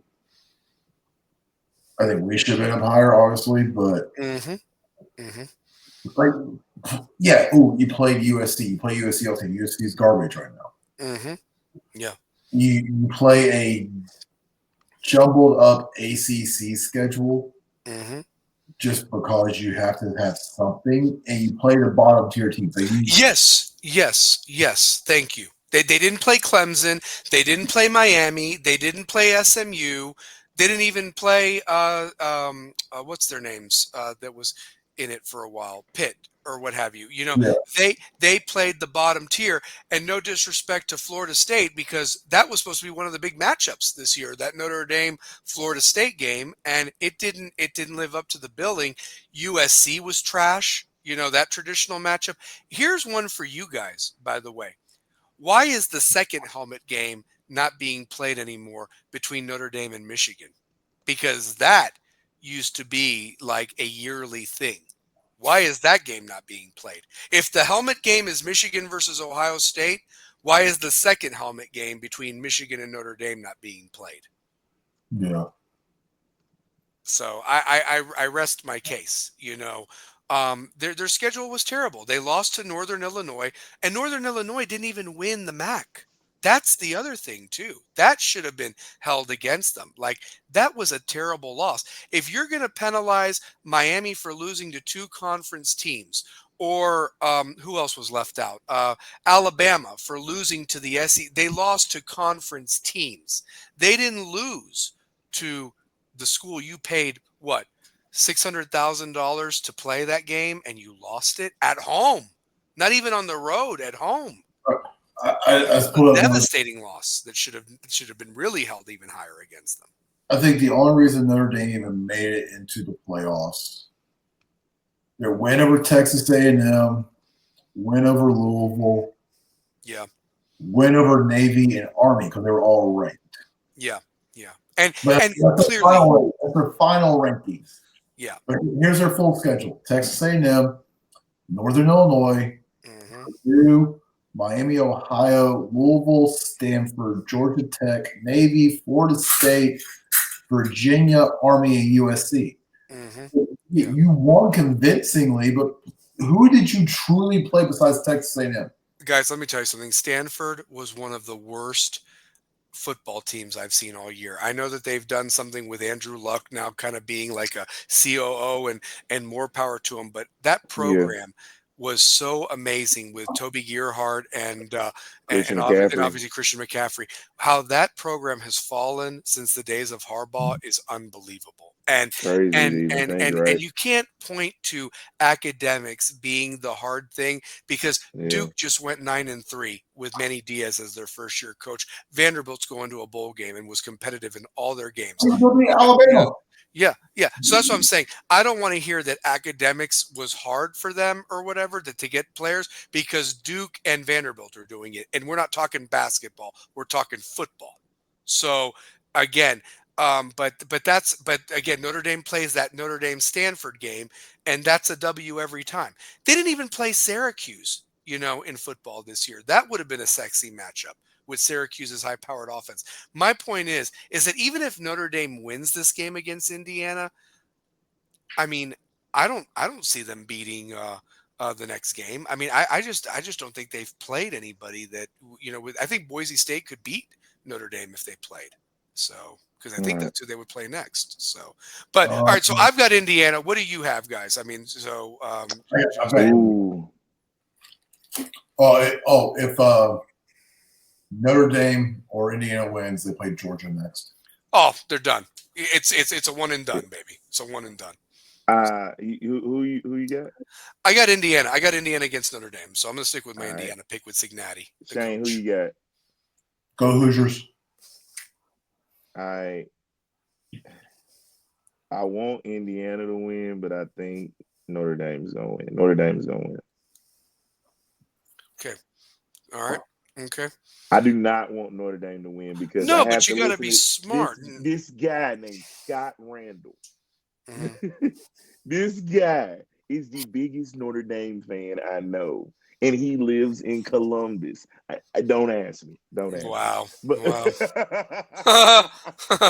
Happy New Year. And guess who his favorite basketball team? Guess who his favorite NBA team is? All right, I'm going to throw a name out there. The Thunder. No, Indiana. Oh, the Pacers. The Pacers. There you go. So, I don't think I've ever met a Pacers fan.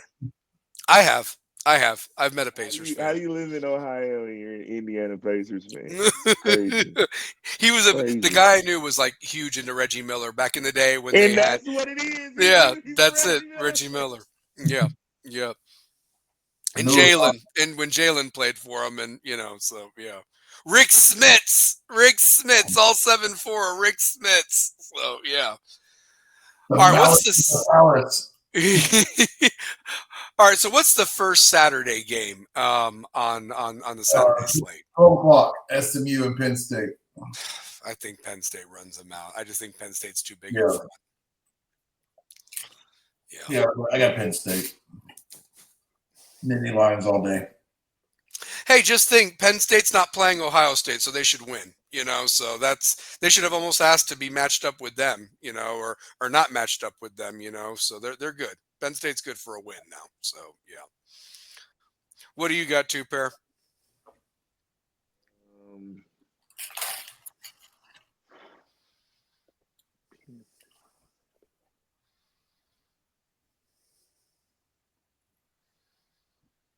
I think I might take Penn State. I don't Yeah. even. I don't know. I don't feel comfortable with taking Penn State.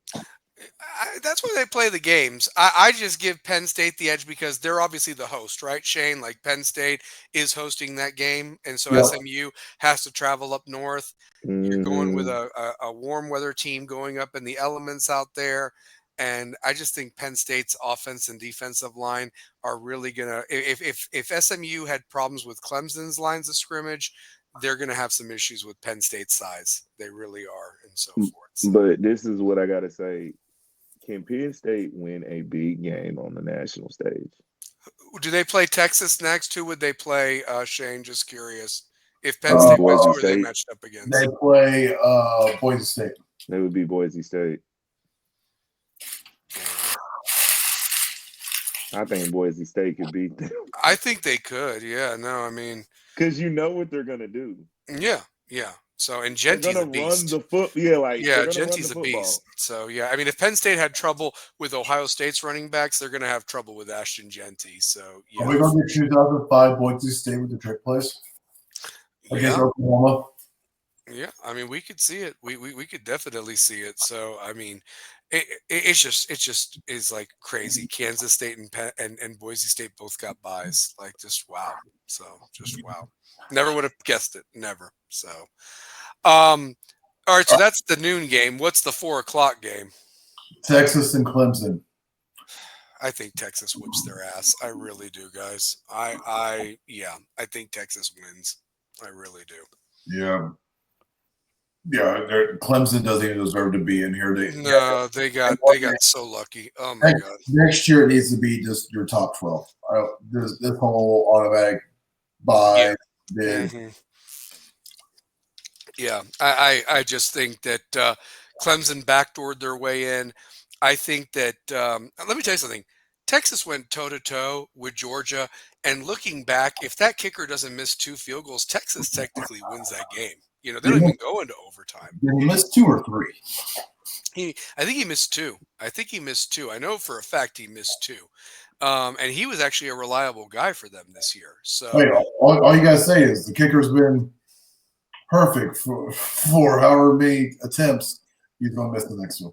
Yeah, and am I right by saying that Clemson has to travel to Texas? Texas is the host, right? So that's going to be a hell of an atmosphere down there. So give me Texas, And then of course our game is the nightcap, as rightfully it should be. And I think Tennessee wins, man. I do. I am not worried about Ohio State. And the thing is, if they had problems with Michigan's defense, guys, what are they going to do against Tennessee's defense? Tennessee, they've not seen the physicality and the speed. And I know that Tennessee's defense will game plan in stopping Jeremiah, and so forth, their big freshman receiver. And realistically, if you shut him down and get Will Howard to make mistakes and turn the ball over, it's a wrap, guys, especially if we're taking care of the football and controlling the time of possession. So it's a wrap. Yeah, our defense has been unstoppable. Could you imagine if Kean Peely didn't get hurt? Oh my God. Yeah, that was huge. And to overcome a loss like that, that's what I stressed the most, where as much as the offense got criticism, the defense, I felt, overcame such a big loss and got better as the year went on. I mean, because truth be told, our offense was the problem in the Georgia game. The defense was dead tired by the end. I mean, they held their own against Georgia. They really did. They were just beat at the end. It's just our offense has got to click. They do. I'm hoping this time between our last game against Vanderbilt and leading up to this, the receivers and Nico are on the same page, and they've fixed any kinks that are in that system. I was reading things earlier today, like we're already used to the hypo offense, and you go back to when Hendon Hooker was our quarterback and how fast we were. We're not as fast as we were then, and coaches are still having issues like, we don't know how to duplicate this. Mm-hmm. Yep. And I'll tell you this, if they do go fast and they're completing, the passes and making those first downs, Ohio State's going to get tired, guys. They really are. I don't think they have the conditioning to keep up with that. And again, if Michigan's lowly offense can do what it did, I mean, I don't know. I just, and here's the other thing too. Question for both you guys, from a neutral standpoint, who looks better going into it? Sure, Tennessee lost to Georgia, but a lot of teams lose to Georgia. Ohio State is coming off of a loss to their rival, and it got ugly after that game. I mean, there's got to be a psychological thing there, I mean, and they've heard about this for a few weeks now. Maybe they come out tougher than I think, but they put everything to win that damn game. And they went from going to the Big Ten championship and possibly getting a bye to this situation where they're playing one of the toughest teams in this playoff, even though they're the home team. But the home team didn't help them against Michigan. Go ahead. So I think the Ohio State fan base is already done with Ryan Day. Mm-hmm. And you let us get 2 sacks early. The boos come out immediately. Mm-hmm. We already know it's going to be a sea of orange. This is me speaking as what I've been reading and seeing all week. Yeah. It will be a sea of orange. Professional football players, we run our own podcast, are like, Tennessee's got this. Like, Michigan is so stuck. Ohio State is so stuck in their head because of what Michigan did to them and the way they played, that they will turn on their players quick. Mm-hmm. And they've had players jump in the transfer portal as well already. They have. Yeah. Maybe not key contributors, but backups that they paid major NIL money for, guys, quarterbacks. And my thing is this, is it's like, if Ohio State loses, which we are all predicting will happen, is Ryan Day done? Is he done? And if he is done, who do they get? I think he gets another year. I think he gets. You make it to the playoffs, you're getting a nice bonus, all that stuff. Yeah. But I think next year becomes the fall off. Yeah. Mm-hmm. Yeah. It's like how we thought Florida's coach was going to be gone. He gets a couple of key victories. Yeah. The fact that he's still there is really shocking. Yeah. Yeah. But I think you're about to see the wheels fall off of the wagon that is Ohio State, and you see where they truly are. Mm-hmm.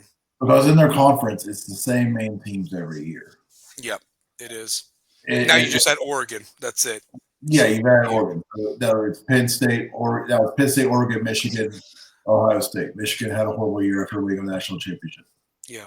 And then they always have that one team. And Shane, keep your train of thought. They always have that one team, and they're interchangeable between like an Iowa or a Wisconsin. This year it was Indiana. There's always like that one Big Ten team that has that team of the century, and then they fall off, but keep going. Yeah. So, yeah.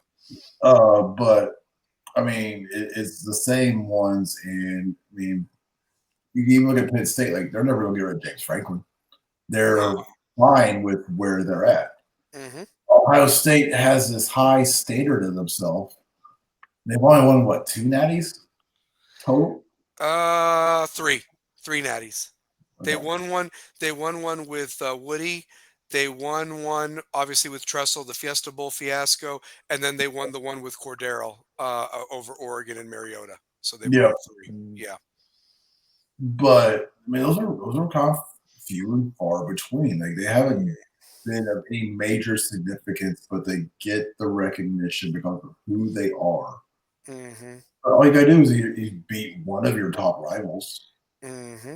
and you control your own destiny in that league. Is Game Day live from Columbus? Yes. I figured they would be. So yeah. The other thing too, Perry, and I'd love your thoughts. I'm a little curious how Herbie calls it, given that he lives in Tennessee and is the Ohio State former QB. I think he's got Buckeye underwear or whatever like that, and I don't blame him. I mean, look, I'd be the same way being a Tennessee guy, and so forth. I mean, he played there. He's Ohio State, and I get it. But you do have a point, Shane. And Tupper, I ask you this question. You look at Ohio State in general. The best team money could buy. They spent $20+ million on the NIL. They were taking players from Alabama, recruits. They even demoted Brian Hartline, one of their own former players who has recruited Jeremiah Smith and these great receivers there who thought they were going to be playing for him as the offensive coordinator, demoted him back to wide receivers coach just to steal Chip Kelly from UCLA and make him the offensive coordinator. And they could only muster 10 measly points at home against Michigan. And now they're playing an SEC opponent who, let me tell you this, even when we started off slow in the ball games that we did, we sure did finish them. We sure did finish them. And if you get Tennessee to start fast, which I believe they will, and like you said, Shane, those Ohio State fans, here we go again. I mean, I would be shocked. Maybe they do give Ryan Day a different year, another year, but man, Maybe. But here's the thing: how many coaches have $20 million at their disposal to steal other head coaches to make them assistant coordinators? To steal the best of the best from other teams to get the best recruits in the country, and you still couldn't do it. I mean, that's something. There is something to that. I could be wrong, but there is something to that. So, yeah. Yep. All right, guys. Yeah. Oh, real quick. Want to talk real quick about the Vols, #1 in college basketball. Lady Vols undefeated, set the NCAA record. Yeah. I mean, how special is basketball for UT hoops and Lady Vols? Man, right now? how about Gainey against Illinois? Big game. That was incredible. Coast to coast. We didn't get the calls. You know what I'm saying? I mean, they were calling everything ticky-tack. And just way to leave it in your, player who had the hot hand. You know what I'm saying? Shout out to Jay Gainey, man. What I loved the most was Illinois' coach saying that Gainey had no handles. He had the handles on those last 5 seconds. No, they found out. Yeah, I'm gonna tell you this. That was a huge win. Quad 1 win on the road. I mean, that was ginormous. And then, to take care of business against a very chippy Miami team in the Jimmy V Classic in New York. That was a lot of traveling last week, and they handled it very well. Took care of Western Carolina last night. Who's next on the schedule, by the way? Give me a second to pull it up. Sure. But, I'll tell you this. And then the SEC. State? Norfolk State?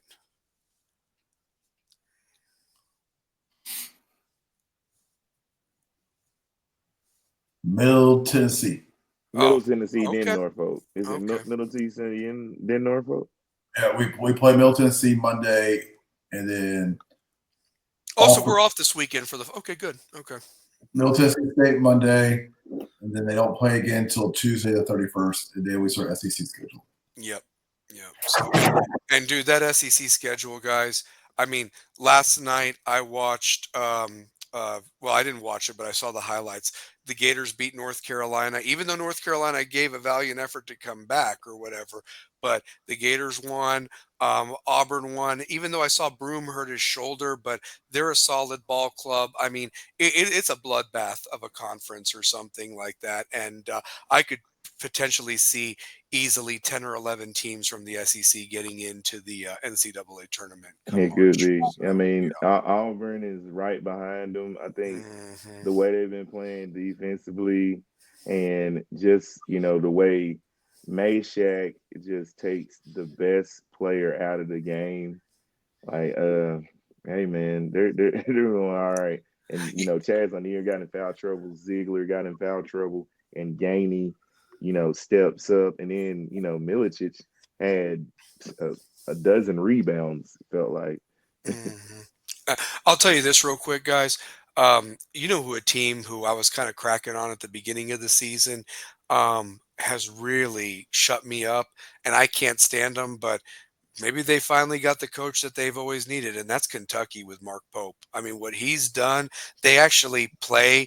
It's not just rolling out like five freshmen and, hoping it works. I mean, they got really good transfers. They're Hmm. probably the oldest they've been since what, Tubby Smith coach there? Oh Two Bear, wow, what do you think? I mean, because they've always might been be. young. They have wholesale changes as freshmen. Like the next five freshmen take their spot, or maybe they get a grad transfer or whatever. But this is the oldest Kentucky team easily since Tubby Smith, because Billy Gillespie did nothing when he was there, and he was the coach between Tubby and when Calipari got there and so forth. So Mhm. so it's interesting that uh, the X's and O's are definitely there with Pope, and they have a homegrown son, a guy that played on their national championship teams and knows what's up. So the Kentucky has shut me up so far. Now let's see what happens when they play in conference, but they have some big wins so far in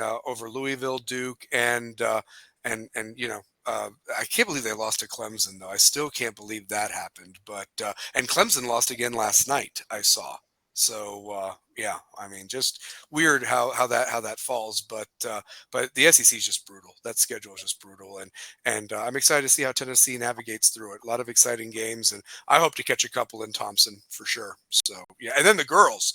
I mean, the girls are doing their thing. I mean, Yeah, 30 man. plus 3-pointers. I mean, That's you know, that's awesome. record NCAA record. Shout Yeah. out to Kim Call. Like Coach Kim Caldwell is really doing well. Like man, they really get after it. They look good against Memphis tonight. Um, Also, I had the game pulled up on my phone while we were doing mm, all. Even towards the end, when they were up 11 points and they ended up winning by 15, full court press. Oh, yeah, I love it. yeah. I love it. And what did she say? And finally, we have a coach that actually instills what they said they were going to do, and it was totally Shane. She said teams are going to hate to play us, and Mm-hmm. it's showing it. I mean, two pair. She said she's like teams are going to hate to play us, and they are pressing them and squeezing the life out of them till the end of the game. And I haven't seen it, and I love it. Like they are fun to watch, and the players have bought in. I mean, it is refreshing to see the Lady they keep winning like they're doing. I can't wait to see where they're ranked and finally being mentioned in the conversation again. Just a real quick related note to women's college basketball. I know that everybody's going to be focused on football, and it's really a crime that this game is happening at the same time as the football playoffs. I almost wish they would have held it off for Sunday or an off day or something like that. But Juju against Paige Buchers on Saturday, Connecticut versus USC women's basketball. And it's in the middle. That's a game that should have been separate, not played on the same day as the college football playoff.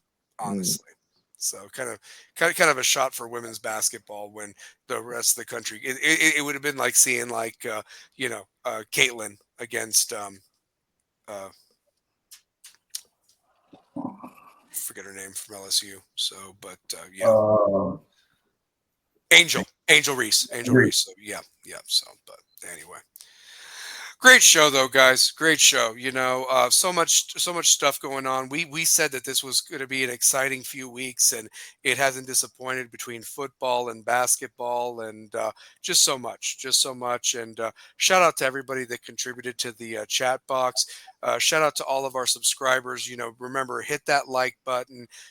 Subscribe, pass it off to everybody, and just keep doing your thing, honestly. So Shane, two pair final thoughts, and definitely close us out, man, honestly. So Hey, man. My only thing is one more time, just happy birthday to my oldest one, Haley. I love you much. I mean, like, you're the one that made me a dad and may help me make the man I am now. So happy birthday to my oldest daughter, Haley. That's awesome. Real quick, I just want to give a quick condolences. A fan of our show, my best friend and brother, Mark Machado, his father passed away last Sunday. He lost his battle to cancer. 20 years was fighting this fight, and he gave it everything he had, and passed away R.I.P., early Sunday morning. So rest in peace, Joe Machado. You were a heart of a lion, larger than life personality, and heaven just gained a very infectious laugh and a hell of a man. So miss you, and love you, Mark, and you and me are going to be getting together very soon. So hang in there, brother. Condolences. Two pair, finish us out, brother. So. Hey, man, it's Rebels with a Cause, man. Just another incredible episode. And look, y'all have a wonderful week. Throw your dubs up. We'll get back at y'all another time. You bet. Go Rebels and go Vols. Take care of them Buckeyes.